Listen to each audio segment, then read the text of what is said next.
अस्सलाम वालेकुम नाज़रीन, शामी रूहानी टीवी के साथ एम शामी आपकी खिदमत में हाज़िर है। जैसा कि मालूम है कि ख़ास इवेंट के साथ आपकी खिदमत में हाज़िर होते हैं और इस दफ़ा का ख़ास इवेंट 14 दिसंबर को सूरज ग्रहण है। वैसे तो एस्ट्रोलॉजी में ये मशहूर है कि जब भी ग्रहण का वक्त आता है तो एस्ट्रोलॉजर ग्रहण से डराते हैं। हालांकि ऐसा बिल्कुल नहीं, क्योंकि ग्रहण के बारे में अगर आपको ना इन्फॉर्मेशन दी जाए और उस दौरान अगर आपको गलत फ़ैसले कर लें या आपसे कोई ऐसी वाक़यात ऐसे आपके साथ हो जाएं जिसको आपको ला इल्मी में मारे जाएं, यानी कि एक शख्स को इल्म ही नहीं है और अपने उस कम इल्मी की वजह से कोई शख्स कोई गलत फ़ैसला कर ले या ज़िंदगी में कोई परेशानी का शिकार हो जाए और बाद में उसको मालूम हो कि उसके साथ क्या हुआ है, तो उससे ज़्यादा अफसोस होगा। इसलिए इन वीडियोज़ को आप इल्मी और रूहानी तौर पर एक रहनुमाई के तौर पर ज़रूर देखा करें। ये हरगिज़ डराने के लिए, परेशान करने के लिए नहीं होती। देखें, ग्रहण अल्लाह ताला की निशानियाँ होती हैं। इसका कॉन्सेप्ट समझने के लिए ज़रूरी है कि ग्रहण के वक्त में ख़ास एनर्जी वेव्स पैदा होती हैं, ये ख़ास मैग्नेटिक वेव्स होते हैं। आप ये देखें कि कोई भी कुछ चीज़ हरकत ज़मीन में हरकत कर रही है या निज़ाम फ़लक में हरकत कर रही है तो अपनी जेन्युइन मूवमेंट में एक मुनासिब मकदार में मैग्नेटिक फील्ड जनरेट कर रही है। लेकिन जब उसकी रफ्तार ज़्यादा तेज़ हो जाए या वो अपने पैटर्न से हट जाए तो उसकी एनर्जी पैटर्न में फ़र्क आएगा, उसकी एनर्जी वेव में फ़र्क आएगा, उसकी मैग्नेटिक वेव में फ़र्क आएगा। आप ये देख लें कि किसी तरह अगर कोई शख्स एक मामूल की ज़िंदगी गुजार रहा है और अचानक ही उसको सुबह उठ के एक ऐसी गैर मामूली ज़िंदगी गुजारनी पड़ जाए। मिसाल के तौर पर इसको समझाने के लिए एक एग्जांपल कोट कर लेते हैं कि अगर आपकी टाइमिंग लाइफस्टाइल ये है कि आप सुबह 9 बजे दफ्तर जाते हैं और शाम को 5 बजे वापस आते हैं, लेकिन किसी दिन आपको रात की शिफ्ट लगवा दी जाए, यानी आपकी ड्यूटी ये हो जाए कि आप रात 12 बजे से लेके सुबह 9 बजे तक आपकी ड्यूटी है, तो आपका पूरा एनर्जी पैटर्न, पूरा स्ट्रक्चर डिस्टर्ब हो जाएगा, यानी जो आपकी रूटीन लाइफ थी वो डिस्टर्ब हो जाएगी।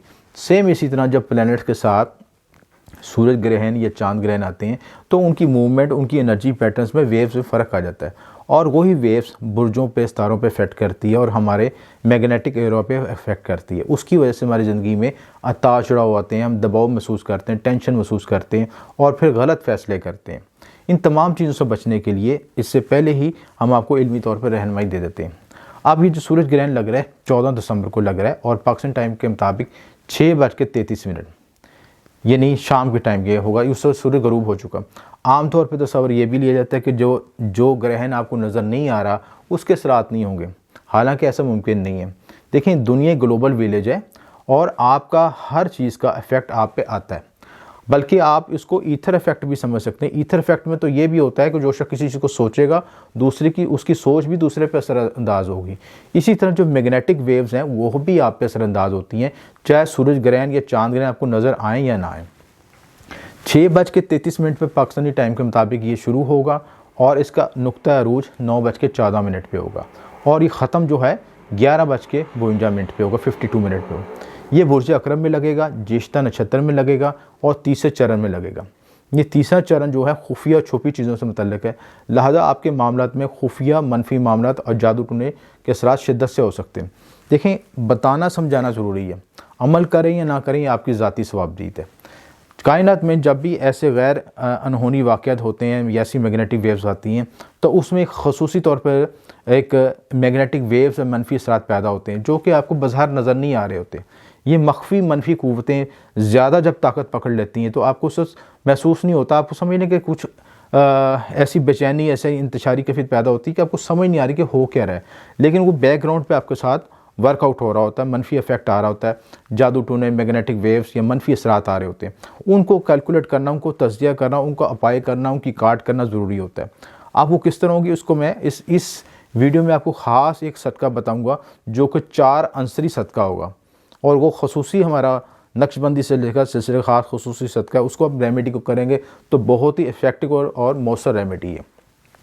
देखें, ये ग्रहण इस वक्त खुसूसी अहमियत का हामिल है कि इसमें इस वक्त शम्स और केतु का ग्रहण दोष भी बन रहा है। इसके साथ आपके साथ अतारत, कमर भी सहरक, अतारत और कमर भी गरूब है। गरूब का मतलब यानी कमर गरूब हुआ तो आपके इमोशंस में डिस्टर्बेंस आएगी, आपके अंदर बेचैनी पैदा होगी, आपकी दिमागी सलाहियतें डिस्टर्ब होगी और अतारत डिस्टर्ब होगा तो कम्युनिकेशन में गैप होगा, बात कुछ करेंगे बात कुछ समझ आएगी। तो जब ये अहम सितारे गरूब होंगे, ऊपर से ग्रहण दोष भी लग रहा है शम्स और केतु का, इसके साथ सबसे अहम बात काल शरफ दोष भी बन रहा है। यानी नहुसत की इंतहाई शिद्दत, यानी इंतहाई शदीद ख़तरनाक चांद ग्रहण, पहले चांद ग्रहण लगा, अब ये सूरज ग्रहण। तो तकरीबन ये 1 महीना 1.5 महीना आप देख लें, आखिरी 2 महीने नवंबर और दिसंबर इंतहाई सेंसिटिव हैं। चाहे वो कोरोना के हवाले से देखें, चाहे आप वो ज़ाती जायचों के हवाले से देखें, तो इसमें आपके पास गलती की गुंजाइश नहीं है। अगर आप किसी तरह का भी कोई ब्लंडर करते हैं तो उसमें आपको लेने के देने पड़ सकते हैं। तो इसमें क्या हो सकता है, सबसे इंपॉर्टेंट कि तल्लुकात में ख़राबी, इख्तलाफात, लड़ाई झगड़े, हादसा, परेशानियाँ, चोरी डाका, धोखाधड़ी, फ्रॉड, कुछ भी मुमकिन है। बेचैनी इंतशारी कैफियत होगी, आपको जज्बात में गलत फ़ैसला हो सकते हैं। कोई किसी का रिलेशनशिप बना है तो गलत थोड़ी सी बात से, गलत फहमी से फ़ौरन रिलेशनशिप टूट सकता है। ऐसे लोग मिल सकते हैं जो आपके रिलेशनशिप में मनफी इनपुट करके आपके दरमियान गलत फहमी पैदा कर सकते हैं और हालात ख़राब कर सकते हैं। इसी तरह जो आपके लेन देन के मामला, हादसा, चोरी डाकी के वाक़यात, क्योंकि सारी नेगेटिव एनर्जी हाईलाइट हुई हुई है। इस वक्त अगर आपने अपना हिफाजती हिसार ना किया या आपने खुसूसी अमलियात ना किए, तो इसमें अमले ज़बानबंदी के अमलियात होते हैं जो कि दुश्मनों के सर से बचने के लिए होते हैं, और एक अमले हिसार होता है जो कि दुश्मनों के नज़रबाद से, हिसार से, शर से बचने के लिए ज़रूरी लाजमी होता है। तो आप ये अगर चीज़ नहीं करते तो आप देखें कि आपको हर तरफ से नेगेटिव एनर्जी हिट करेगी और आप ना चाहते हुए भी आपके ज़बान से या आपके मामला से ऐसे गलत फ़ैसले हो जाएंगे जिनको आपको बाद में भुगतना पड़ सकता है। अब हम इनको डिस्कस करते हैं 12 बुरुज के लिहाज से किन किन घरों पे कहाँ पे असर आएगा। सबसे पहले ये बुर्ज हमल है। बुर्ज हमल के 8वें घर में इफेक्ट आएगा, 8वें घर में लगेगा तो ये हादसा परेशानी का होगा। मेजर सितारे गरूब हैं, सूरज के साथ ग्रहण दोष लगा केतु का, और जो है राहु भी इसको एक्सपेक्ट कर रहा है, तो सारी चीज़ें नेगेटिव हैं। तो उस वक्त आपके 8वें घर को भी इफेक्ट करेगा, हादसा, परेशानियाँ, सेहत के मसाइल। इसके अलावा दूसरे घर पे भी नज़र पड़ रही है, तो दूसरे घर पे नज़र पड़ने से आपके करीबी रिश्तेदारों और माली मामलों में भी उतार चढ़ाव हो सकते हैं।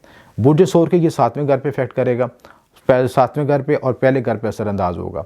तो 7वां घर आपको शराकती मामला, अज़दवाजी मामला, शरीकियात की सेहत मुतासर हो सकती है, शराकती मामला में मसाइल आ सकते हैं। और पहले घर पे होगा तो पर्सनैलिटी को डैमेज करेगा, पर्सनैलिटी में एंग्जाइटी, डिप्रेशन और इंतशारी कैफियत लेके आएगा।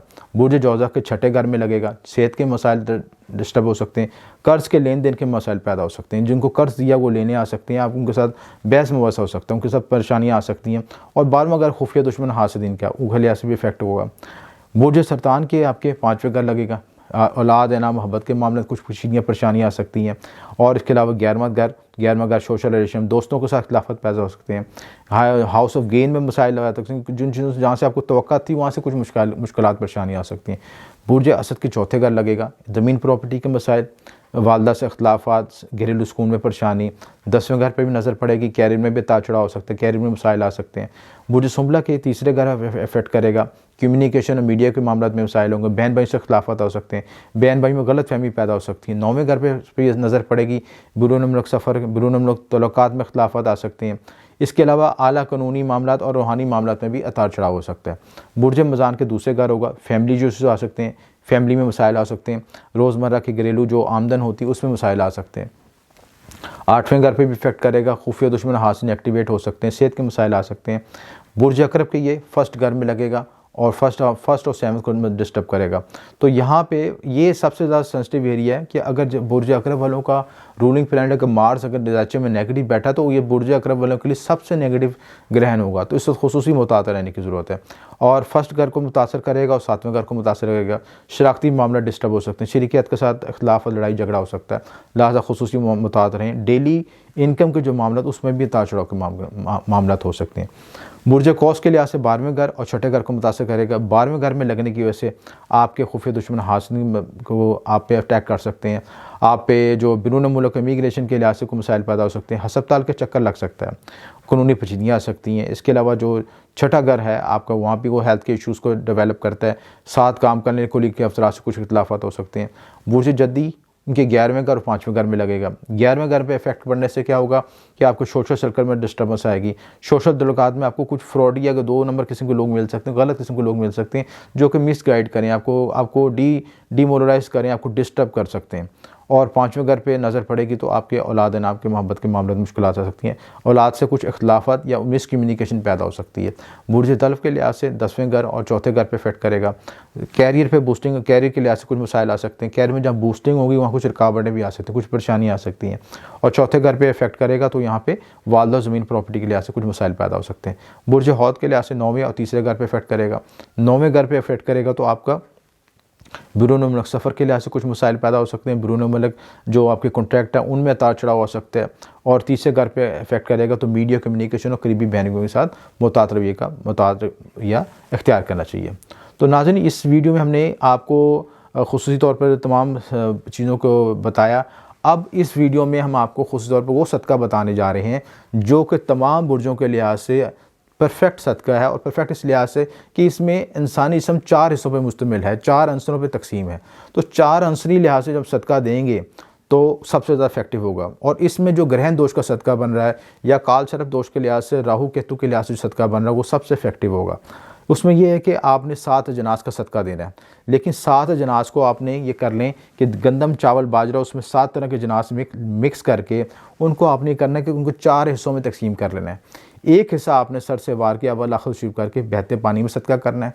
एक हिस्सा आपने हशरात को डालना है, एक हिस्सा आपने चरिंद परिंद को डालना है, और एक हिस्से को पसवा के उसकी रोटी पका के किसी गरीब मुस्तकीन में तकसीम कर सकते हैं। यानी हस्ब तफ़ीक अगर आप अकेले हैं या आप अपने लिए ज़ाती सदका निकालना चाहते हैं तो सबसे बेस्ट सदका तो ये होता है कि अपने वज़न के मुताबिक किया जाए।